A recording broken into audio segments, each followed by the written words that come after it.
Hello दोस्तों, welcome back to my channel invest with Keshav.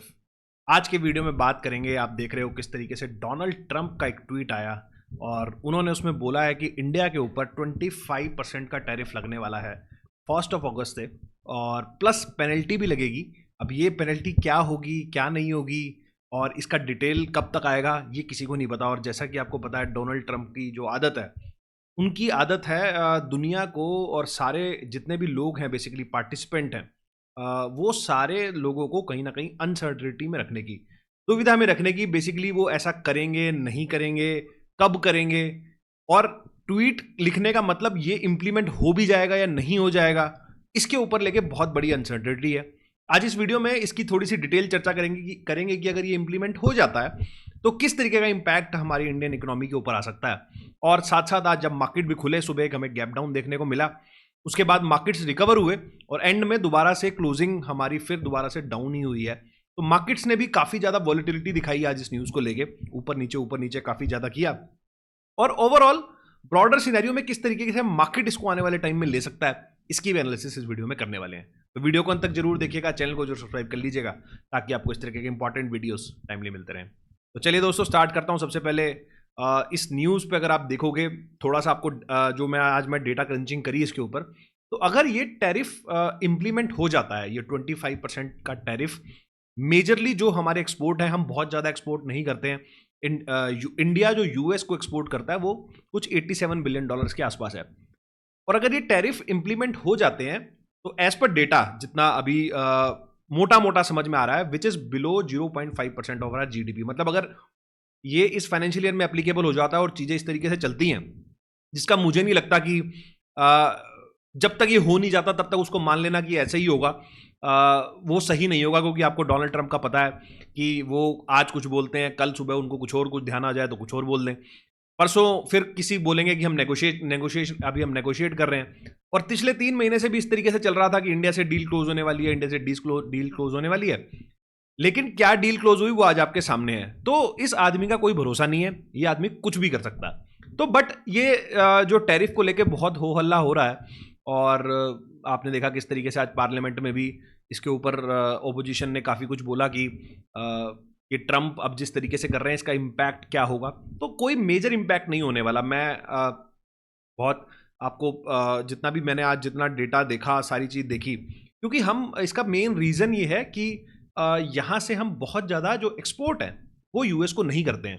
तो 25% tariff में कोई बहुत ज़्यादा इम्पैक्ट पड़ने नहीं वाला है, कंसीडरिंग इसमें और कुछ इजाफा ना हो, अब कुछ और नया स्टार्ट हो जाए या कुछ और। अब ये इसको फार्मा के अंदर, क्योंकि अभी एज ऑफ नाउ जितना लग रहा है, ये कोई कंफर्मेशन नहीं है कि फार्मास्यूटिकल पे लगेगा या नहीं लगेगा, या आईटी सर्विसेज पे लगेगा या नहीं लगेगा।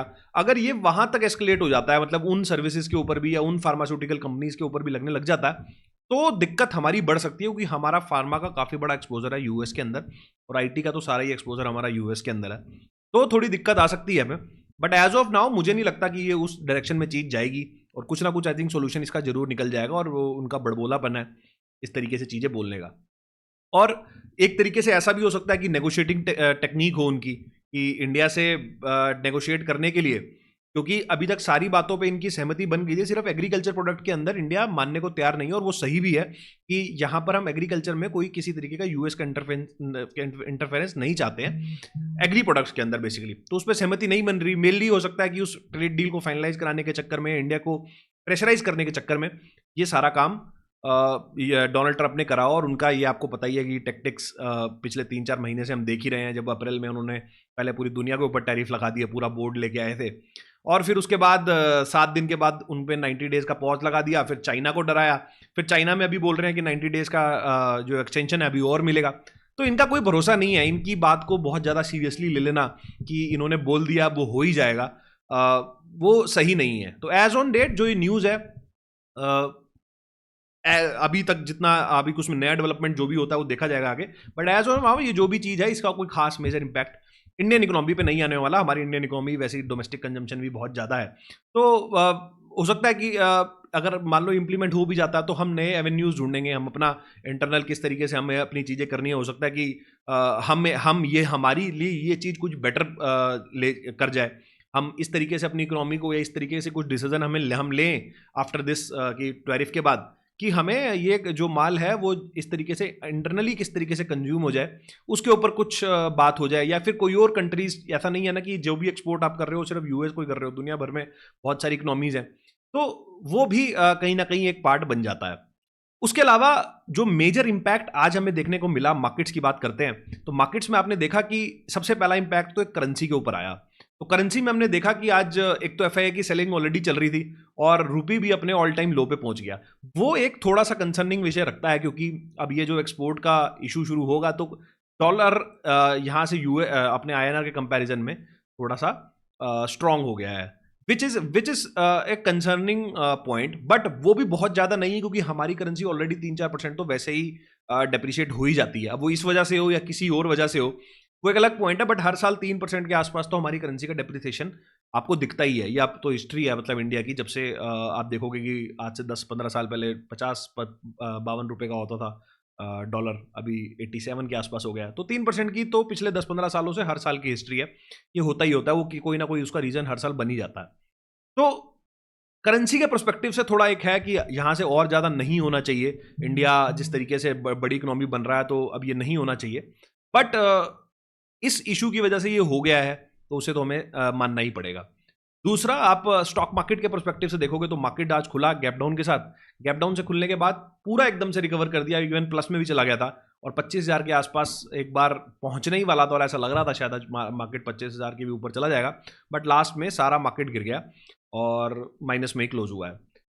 मार्केट्स के पर्सपेक्टिव से आई थिंक मार्केट्स एक रेंज बाउंड है, और रेंज बाउंड टू नेगेटिव ही मैं बोलूंगा, क्योंकि अपसाइड पे कोई भी मूव बहुत ज्यादा दिन टिकता नहीं है। आप देखो 25,000 के ऊपर जैसे जैसे हम गए हैं, इमीडिएटली वहां से सेलिंग आई और नीचे आए हैं हम उसके अंदर। हालांकि हम नीचे भी बहुत ज्यादा नहीं गए हैं, लेकिन कोई भी मूव ऊपर का बहुत ज्यादा देर तक नहीं टिक रहा, कोई भी मूव नीचे का भी बहुत ज्यादा देर नहीं टिकता है। तो एक रेंज बाउंड सी मूवमेंट हो गई, और उसका रीजन जो है टैरिफ नहीं है, उसका रीजन मेरे हिसाब से हमारी कॉर्पोरेट अर्निंग्स है। तो आप कॉर्पोरेट अर्निंग्स देख रहे हो किस तरीके के रिजल्ट आ रहे हैं, सबड्यूड सा माहौल बना हुआ है, डिमांड में एक स्लो डाउन देखने को मिल रहा है। पीछे आरबीआई ने भी अभी बहुत सारे हमारे जो रेट कट किया, ऊपर से सीआरआर कट किया, तो आरबीआई भी मान रहा है कि जो हमारी इकोनॉमी है उसके अंदर डिमांड की कमी है। पीछे इन्फ्लेशन के भी हमारे नंबर आए तो वो भी काफ़ी कम थे। तो डिमांड स्लो डाउन होने की वजह से कंपनीज के प्रॉफिट और जो प्रॉफिटेबिलिटी है और जो अर्निंग ग्रोथ है वो उस तरीके से नहीं दिख रही है जिस तरीके से पहले दिख रही थी। तो उसके अंदर एक हमें सबड्यूड सा माहौल दिख रहा है, जिसके कारण मार्केट्स एक रेंज बाउंड उसमें चले गए हैं। और हो सकता है ये साल हमारा एक करेक्शन का साल हो। और अभी अगर रिटर्न्स वाइज आप बात करेंगे तो पिछले एक साल के निफ्टी का रिटर्न अगर आप चेक करोगे इंडेक्स वाइज तो ऑलमोस्ट जीरो रिटर्न है। अभी भी हम पिछले एक साल पहले भी लगभग यही 24-25 हज़ार के आसपास थे, और आज भी लगभग 24, आज की भी क्लोजिंग दे लोगे तो 24,800 के आसपास है। तो ऑलमोस्ट जीरो रिटर्न है। इसमें बीच हम नीचे एक बार 22,000 भी चले गए, ऊपर एक बार 26,000 का 26,200 का हाई भी लगा लिया। तो यही 3-4 हज़ार पॉइंट की रेंज में पिछले एक साल से मार्केट घूम रहा है। हो सकता है कि अगले साल 6 महीने अभी यहाँ से और भी इस तरीके का आपको एक रेंज बाउंड मूवमेंट दिखे, जब तक हमें अर्निंग्स के अंदर कुछ खास पॉजिटिव ग्रीन शूट्स नहीं दिखाई देते। और अगर ये इस तरीके के सिनेरियोज और टैरिफ्स और ये और वो चलता रहेगा तो थोड़ा सा डिफिकल्ट हो जाता है कंपनीज के लिए जो पर्टिकुलरली ग्लोबली काम करते हैं। जैसे आईटी के अंदर आप देख रहे हो पीछे भी टीसीएस ने किस तरीके से वर्कफोर्स अपनी बाहर करने जा रहा है 2%, वो जिसका भी इम्पैक्ट हमारी इकोनॉमी के अंदर आएगा। उसमें जो जुड़े हुए सेक्टर हैं, रियल स्टेट हो गया, बाकी चीज़ें हो गई, कंजम्पशन के अंदर उसके अंदर इशू आएगा। अब जिसकी जॉब चली गई है वो किस तरीके से 12,000 लोग एक बड़ा तबका होता है, क्योंकि वो जो इकोनॉमी चलाता था उसकी वजह से रियल स्टेट में पैसा आता था, उसकी वजह से हमारा जो एफएमसीजी वाली कंपनी है वहाँ पर डिमांड जनरेट होती थी। तो वो डिमांड स्लो डाउन होगी, और अगर यहाँ से ये और ट्रिगर होता है बाकी कंपनीज की तरफ तो उस वजह से डिमांड में थोड़ा स्लो डाउन और भी दिख सकता है। तो मेरे हिसाब से ये टैरिफ्स वाला अभी तक जो न्यूज़ है 25%, ये कोई कंसर्निंग विषय नहीं है। अगर आप मार्केट में किसी भी तरीके का पोर्टफोलियो बना के बैठे हैं और सिप इन्वेस्टमेंट कर रहे हैं या पहले से जो भी आपके इन्वेस्टमेंट चल रहे हैं, मुझे ऐसा नहीं लगता कि कुछ भी उसमें छेड़ाछाड़ी करने का कोई फायदा है, क्योंकि इस तरीके के माहौल में कभी भी आपको पैनिक नहीं करना चाहिए। पैनिक में सब कुछ सेल कर देना वो कभी भी सही नहीं होता। मार्केट्स हो सकता है यहाँ से रेंज बाउंड हो जाए, थोड़े नीचे चले जाएं, बट बहुत बड़ा कोई यहाँ से फॉल आ जाएगा ऐसा नहीं लगता है अभी तक। तो बाकी कुछ और होगा तो आने वाले दिनों में देखना पड़ेगा, बट एज ऑफ नाउ तो ऐसा कुछ नहीं लगता है। और एज ऑन डेट जो इंडिया, अगर आप, मैं ग्लोबल थोड़ा सा ये हटा देता हूँ और ये सारी नॉइस हटा देता हूँ, तो इंडिया की जो डोमेस्टिक पिक्चर है, इंडिया की जो लार्जर पिक्चर है, वो बड़े टाइम फ्रेम के अंदर, वो एक बड़े बुल रन के अंदर ही है, क्योंकि इंडिया जिस तरीके से ग्रो कर रहा है वो आने वाले टाइम में हमारी मार्केट्स को बहुत ज़्यादा बूस्ट करेगा। तो आपको लॉन्गर पिक्चर के ऊपर ध्यान रखना है, ये शॉर्टर नॉइसेस पे थोड़ा कम फोकस करें। और जैसा मैंने आपको बताया कि बहुत ही कम इम्पैक्ट है, हमारी जीडीपी पे भी 0.5 का भी इम्पैक्ट पूरा नहीं आना है, उसमें भी अभी पता नहीं लगेगा नहीं लगेगा, वो पता नहीं है। तो घबराना नहीं है और पैनिक नहीं होना, कुछ भी आपको रैशनल डिसीजन लेना है, सही तरीके से सोच के लेना है। पहले भी ऐसे बहुत सारे टाइम आए हैं जहाँ पर इस तरीके की चीज़ें हुई हैं, मार्केट करेक्ट हुई है, कुछ नया नहीं है, पहली बार नहीं हो रहा। घबराना नहीं है, बिल्कुल भी पैनिक सेलिंग नहीं करनी है। और यही टाइम होते हैं, बी मार्केट्स जहाँ पर करेक्शन के टाइम होते हैं, जहाँ पर आपको अपने म्यूचुअल फंड में अगर आप बाय करते हैं ज़्यादा यूनिट्स आपको मिलते हैं, या यही वो टाइम होते हैं जहाँ पर आपको बड़ा पोर्टफोलियो में आपकी एवरेजिंग जो होती है, कि मार्केट्स नीचे होते हैं, जब रेंज बाउंड होते हैं, तो काफ़ी आपके यूनिट एक्यूमुलेट होते हैं, स्टॉक्स आप एक्यूमुलेट कर पाते हैं। तो ये टाइम होता है इन्वेस्ट करने का, ना कि यहाँ से भागने का। तो इस वीडियो में आपसे यही शेयर करना चाहता था। आई होप आपको चीज़ समझ में आई होगी। कैसा लगा वीडियो? अगर अच्छा लगा तो लाइक करें, शेयर करें और सब्सक्राइब करें चैनल को। इस वीडियो में इतना ही, मिलता हूँ आपसे अगले वीडियो में इसी तरह के कुछ नए और इंटरेस्टिंग टॉपिक के साथ। नमस्कार, जय हिंद।